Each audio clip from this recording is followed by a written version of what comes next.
Ayo kita fokus, suruh klien lo balikin duit gue. Selebgram Denise Chariesta Meradang ditipu Medina Zein 50 juta rupiah, emosi tuntut kembalikan uang. Denise Chariesta tengah heboh jadi sorotan publik terkait dirinya yang menuding Medina Zein telah menipunya. Hal ini diungkapnya melalui akun pribadi Instagramnya @denisechariesta91, Kamis, tanggal 5 Mei tahun 2022.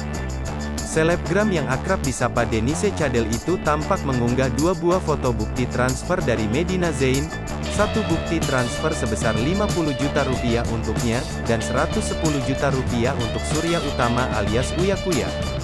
Akan tetapi nomor referensi dua bukti tersebut sama sehingga diduga hanya editan sehingga membuat Denise meradang. Tak hanya itu, dalam sebuah caption tersebut terlihat Denise yang menyindir Medina Zein yang selalu menyalahkan karyawannya saat terjadi kesalahan transfer.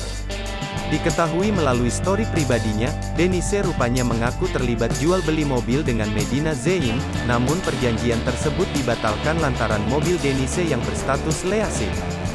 Padahal Denise Chariesta menegaskan telah memberitahukan status leasing mobilnya sebelum terciptanya perjanjian jual beli.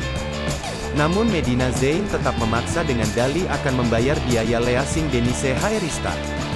Gue bilang mobil gue leasing, dia bilang nggak apa-apa nanti leasingnya gue yang bayarin, daripada lo pusing bayar ama leasing mendingan ke gue, makanya gue oke, ungkap Denise. Hal itu membuat Denise meminta Medina mengembalikan uang DP mobil yang akan dibeli Medina sebesar 50 juta rupiah, hingga akhirnya ia baru mengetahui jika uang tersebut tak ada, lantaran Medina membuat bukti transfer palsu.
Hai pemirsa Sri Popo TV, jangan lupa komen, like, dan subscribe, serta tonton terus berita-berita terupdate lainnya ya.